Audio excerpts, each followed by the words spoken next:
پاکستان دنیا میں گھی پیدا کرنے والا دوسرا بڑا ملک، کپاس، آم اور چاول پیدا کرنے والا چوتھا بڑا ملک، گنا، دودھ اور کھجور پیدا کرنے والا پانچواں بڑا ملک، گندم، مالٹا اور خوبانی پیدا کرنے والا چھٹا بڑا ملک، مگر کرپٹ ترین سیاستدان، راشی افسران، بے ضمیر عوام، نااہل حکمران اور نیم مردہ اداروں کے نیم بے ہوش سربراہان پیدا کرنے والا پہلا بڑا ملک ہے۔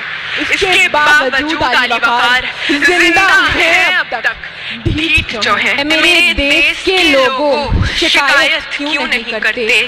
تم اتنے ظلم سہ کر بھی بغاوت کیوں نہیں کرتے؟ یہ جاگیروں کے مالک اور لٹیرے کیوں چنے تم نے؟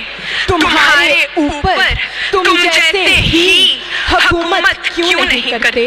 یہ بھوک، افلاس، تنگدستی تمہارا ہی مقدر کیوں؟ مقدر کو بدلنے کی جسارت کیوں نہیں کرتے؟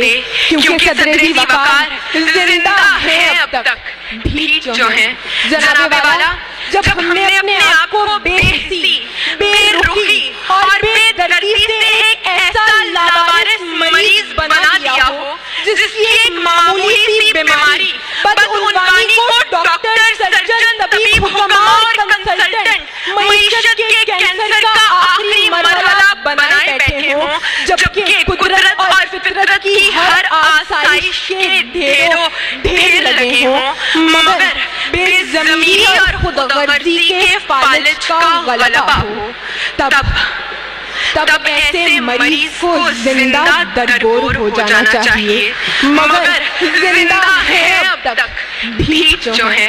صدر علی وقار، آج میرے ملک کے حکمران ساری دنیا میں ہاتھوں میں کشکول اٹھائے یہ ثابت کرنے پر تلے ہیں کہ سیلاب آیا اور یہ ایک آفت ہے، لہذا ہمیں آفت زدہ قرار دے کر امداد دی جائے۔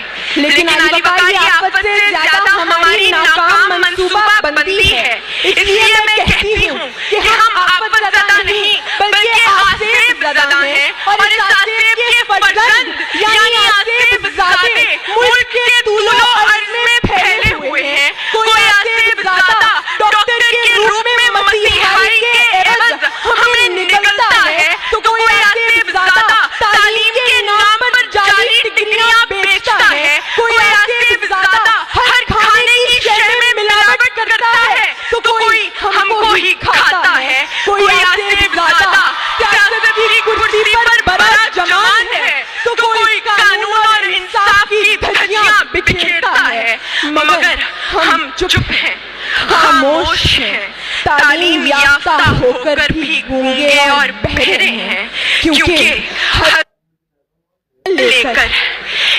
دسترس پا کر چھلکتے لفظ آنکھوں سے نہ پڑھ پاؤ تو جاہل ہو۔ پھر کہنا پڑتا ہے علی وقار زندہ ہے اب تک، ڈھیٹ جو ہیں۔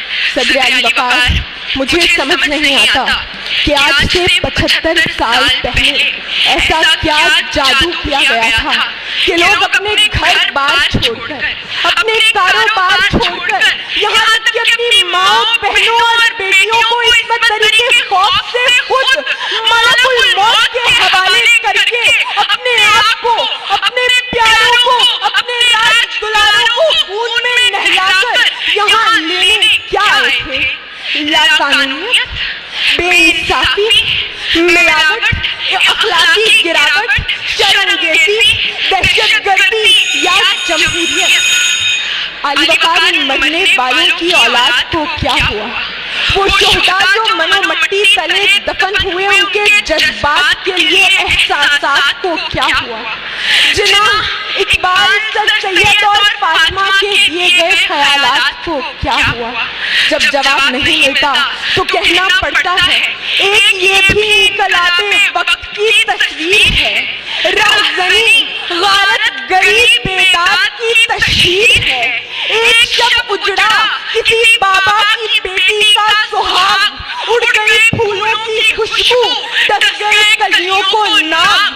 آدمیت ان دنوں ایک لاشۂ تقدیر ہے، آج بے نام و نشاں اسلاف کی توقیر ہے، ایک یہ بھی انقلاب وقت کی تصویر ہے، کیونکہ زندہ ہے اب تک بھیک جو ہے، زندہ ہے اب تک بھیک جو ہے۔ شکریہ۔